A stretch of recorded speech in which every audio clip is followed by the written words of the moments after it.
Well, hello there and welcome to another video of automation. Today we are going to do something which is kind of the polar opposite of what we did with the last video.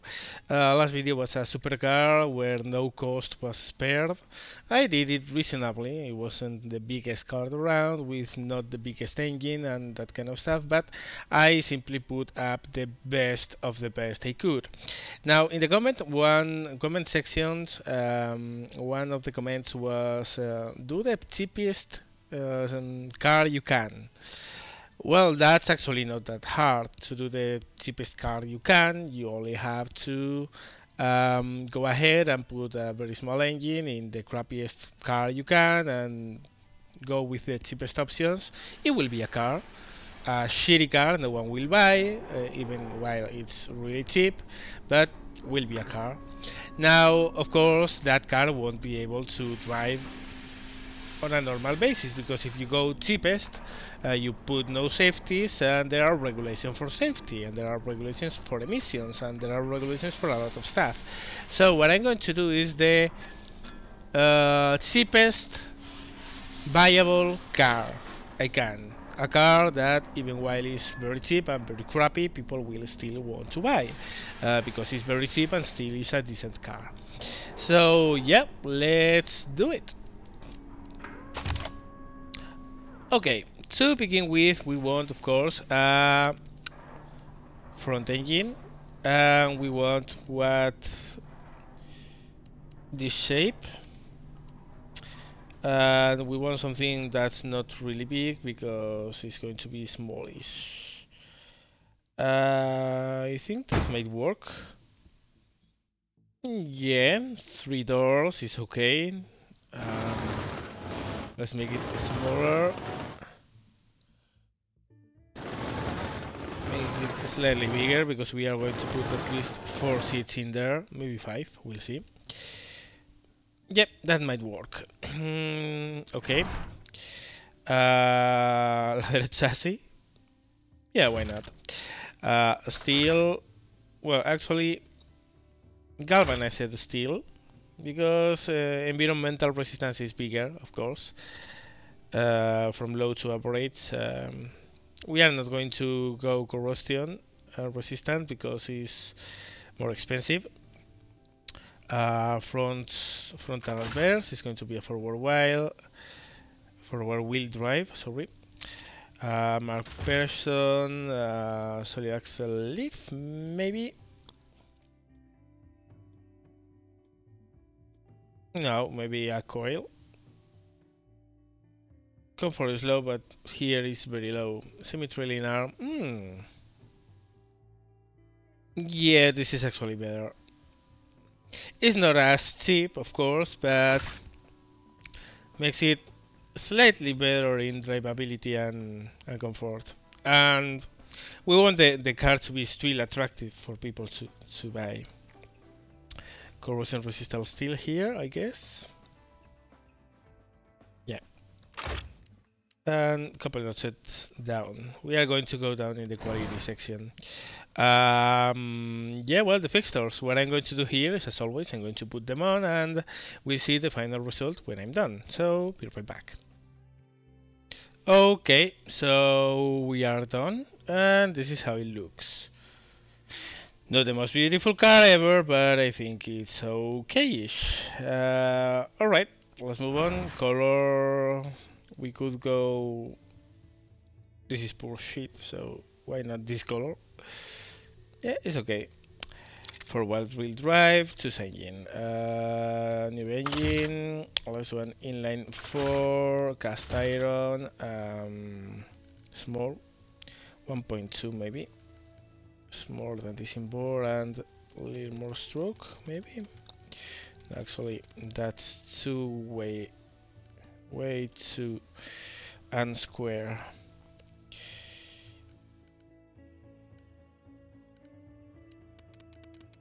Okay. I mean, I don't want to go nuts with this because if the stroke is to be compared with bore, we will have problems with RPMs, and it's not going to be a high revving engine by any means, but still we want it to be reliable. So yeah.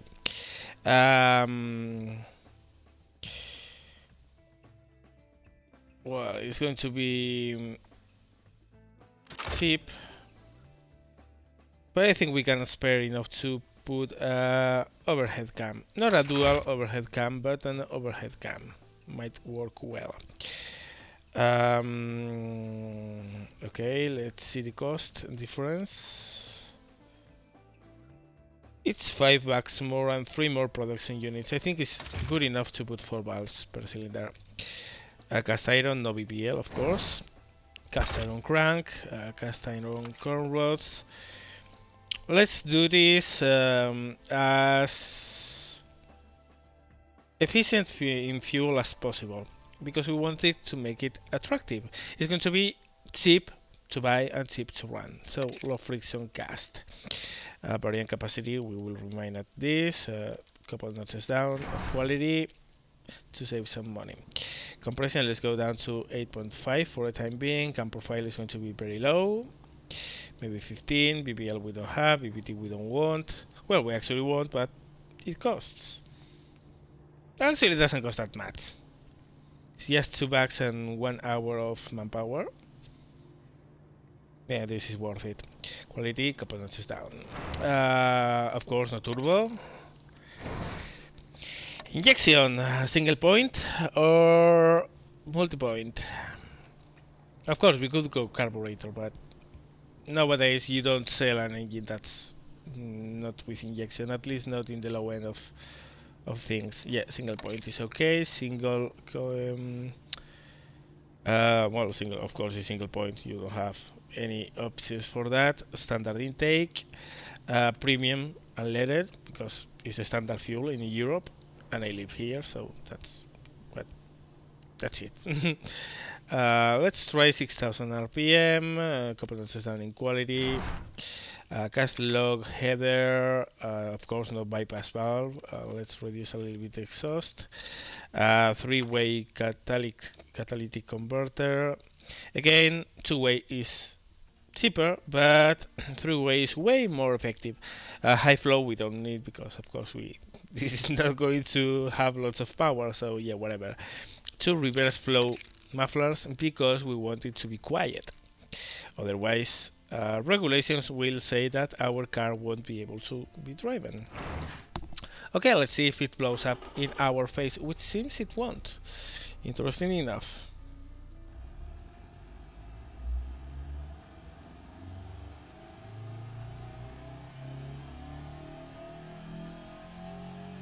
Not bad. Not bad at all. Almost 50 horsepower with an engine this small. Emissions might be a concern, but I think it's okay. Economy is not that bad. We can improve things a little bit because we have fuel octane to spare. Yeah, it's okay. Okay, let's increase the compression a little bit. Maybe there. And now let's go here and increase the ignition timing slightly. We have some knocking already. Okay, here. So yeah, economy has gone up slightly. Maybe that's, no, 6,000 RPM is okay. Well, maybe we can go, yeah, we increase the performance index a little bit. Reliability is okay as it is, so yeah, 1500 RPM should be okay, I guess.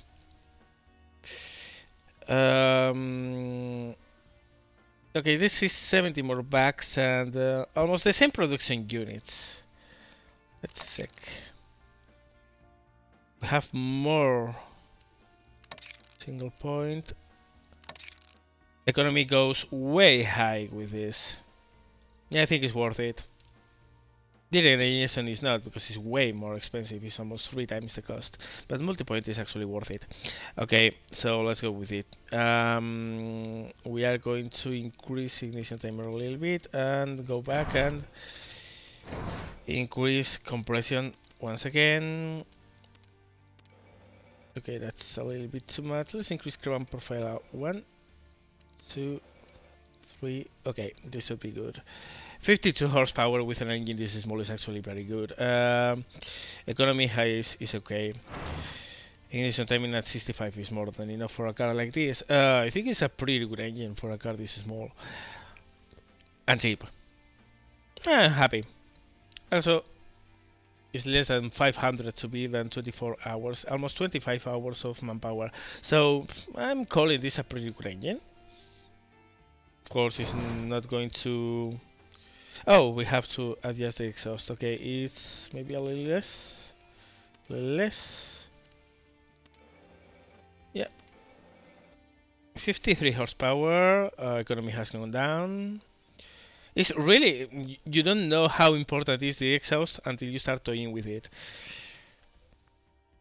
So yeah, well, we have a slight problem with knocking. So I'm going to reduce compression by 1 and ignition timing by 3 notches. 53.4 horsepower, very good economy. I'm happy with this. Good enough.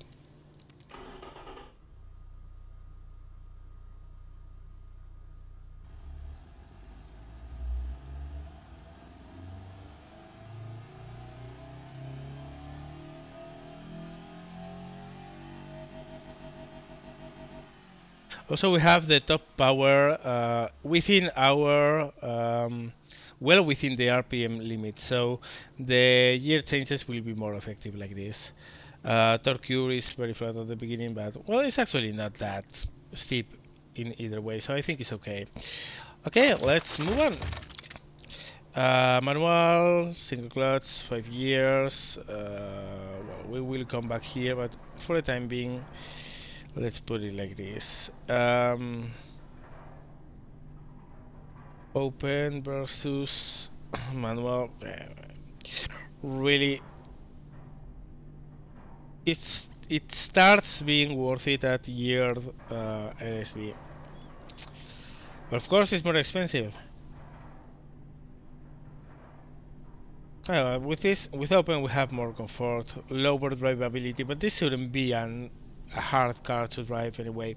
So, not so sound in quality, hard long life road. These wheels are too big. Let's make them smaller. Not that small. Maybe, yeah, like that. 15 inches rim is more than enough. Tire width. We want like that. Yeah, because we don't want more grip behind and in front, so that's okay. Alloy or material cost is 20 bucks more, is okay. Alloy really is worth it.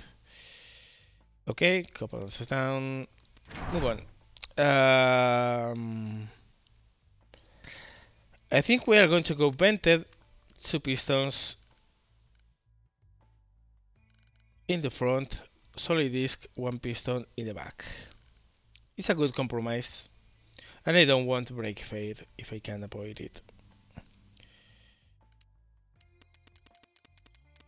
Similar path types in both front and rear wheels. A couple of inches down. Okay. Semi-clad under tray because it's a little bit more expensive and it's going to make maintenance a little harder. But if we want a fuel economy, a semi-clad under tray gives a little bit of aerodynamics and saves you fuel in the long run. So I think it's okay. Cooling airflow down to... There you go, that's enough.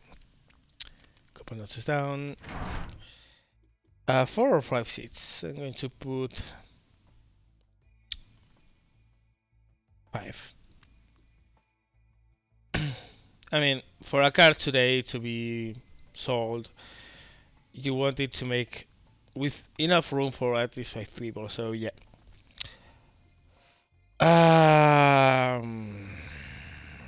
Standard or basic entertainment?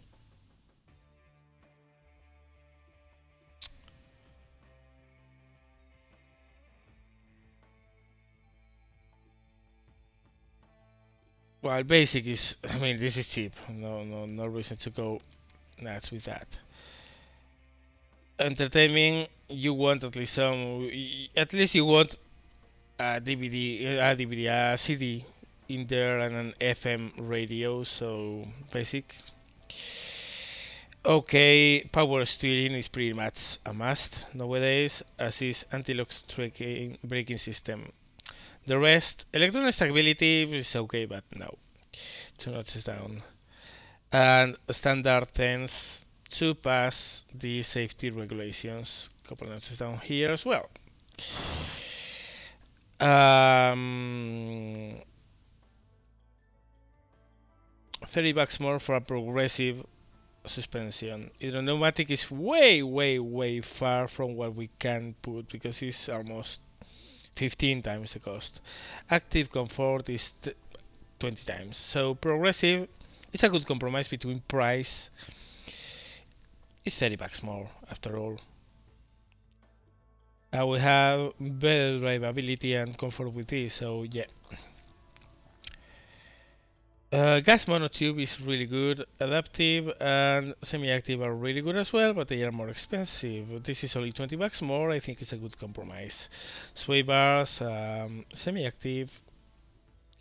Now we are going too far to way. This is too good and it's too expensive already, so passive. Comfort ride. We will adjust that later, so -2. Okay, let's see the cost. 6,600. So this is less than 7 grand, and look at that, 5 liters per 100 kilometers. Oh, this is really good in what regards to cost. Production units is less than 100 man hours. I think we could sell this under 10 grand and still make a huge profit. Of course we can improve it, and it's not the cheapest car. It's not. But we can't really slack. I mean, it's very cheap. You can't get a drivable car with much less than this. Maybe we could go with 6 grand, but then no one will want to buy it. So I think this is really very cheap and really good. Let's see what's the drivability. Okay, we have to take a look at understeer, oversteer. We have good enough brakes, so we might cut costs there. No brake fade. A little bit of wheel spin, we might change it. Bottoming out, yeah, we have a little bit. We will have to increase the driver height or maybe strengthen the suspension. Overall, not bad. Drivability is cool, comfort. In general, are really good. The problem, of course, on bottom out. Passenger space, we can't solve it. The car is small and has 5 seats. Interior quality, I'm not going to change it. Entertainment, actually, we have a very high plus. The quality is low, but yeah, it's okay. Prestige, of course, very low. Safety, as good as you will get. Chassis material, with this material, you are not going to get a huge safety, but 32 is actually pretty decent. Okay, let's improve this. Okay, we solve the wheel spin. We have better consumption like this. First year almost 40 kilometers per hour, second year up to 60 is okay, third year 80, fourth year 100, 5 year, yep, it's good as it is. We don't even need to change the differential because it's good enough. We have no wheel spin. Good. Same with the wheels, drivability is good. We will solve this. I mean, we want a little bit more drivability, but probably we will achieve it with the suspension. If we go down like this, sporty. If we go up like this, actually we win a lot of drivability and safety. We lose some sportiness, but who the hell cares? This car is not going to be sporty at all. And a little bit of comfort, but I think it's worth it, the trade-off, because we win 3 points in drivability. That's good. Rim size, not worth it. Good enough. Let's see. With steel alloys. 0.1, 0.1, 0.2. Yeah, to hell, yeah, we are going to go steel, no alloys. It's okay as it is. If we go solid discs here, we start having some break fade. But we save 40 bucks and some production units, so it's okay. We increase slightly the size of the paths, so the break fade goes away. Good enough. Of course, the quality is lower, but if we go drums in the rear, oh yeah, lots of break fade. No, yeah, it's good like this. Yeah, I'm actually surprised that I almost nailed the brakes on the first try. This thing usually needs a lot of ES, but I'm happy. Yeah, move on. Yeah, I don't think we need a semi-clad. Reduces the material cost and more importantly reduces the yearly maintenance costs. I mean, we already have a very cheap car to run, only 4.83 liters per 100 kilometers. So liters per 100 kilometers, sorry. So this is already really good. We don't need a semi-clad under tray. It's good enough as it is. Saving of more costs. This is okay as it is. Okay.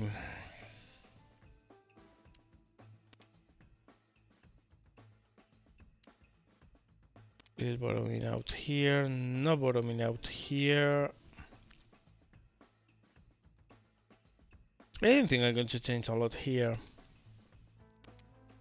Maybe reduce the camber, both in front and the rear.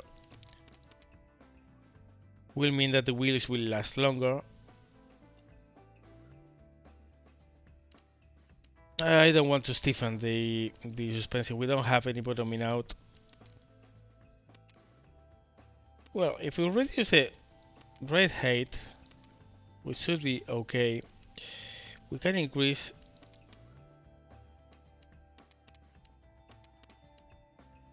the spring stiffness and increase also the dampers to compensate for that. Okay, we arrived at a very similar drivability. We reduced the ride height, which actually is something desirable. You don't want to sit too high in a car that small. I think it's good enough. We don't have any more coming out. Wrong angle is bad. But well, what do you expect in this car? Overview, drivability has gone up, comfort has gone down slightly, who cares? Costs are now lower, 200 bucks less production units. Detail stats, service costs less than 1200 per year. That's really important because we want this to be not expensive to run. Off-road is of course horrible, emissions is high but it's okay enough. Practicality not that really great, but it's okay. Well, I think I'm calling this our success. This track, let's see the numbers. Well, we are not going to see a lap with this shitty car. We'll check the times, but almost 2 minutes. Yeah, well, it's no supercar. Let's put it that way. Top speed 164 kilometers per hour. Weight is 1200 kilograms. Okay. Weight distribution slightly more in the front, which is good for a front wheel drive. Braking is crappy, but what do you expect? Yeah, acceleration, everything else is really bad. Cornering is actually not that terrible for a car like this. So, well, let's say that maybe each production unit costs us maybe 20 bucks, okay? Because we are paying the guy who's building the car. So all in all, we are building this for around 8,000. Let's put 8,500. Okay, so we sell it for 10k. Yeah, we will make a profit, and 10k is actually 10k euros, and well, 10k dollars even. Euros is less. Would be maybe 9,000 euros. This is really cheap for a car. And then of course we could go like this, maybe make it the, I don't know, grab machine, and then we could make it this the basic version. Okay, and then we clone this, go here, trim, and we can go a different version with different settings, maybe slightly better options for standard interior with standard infotainment, better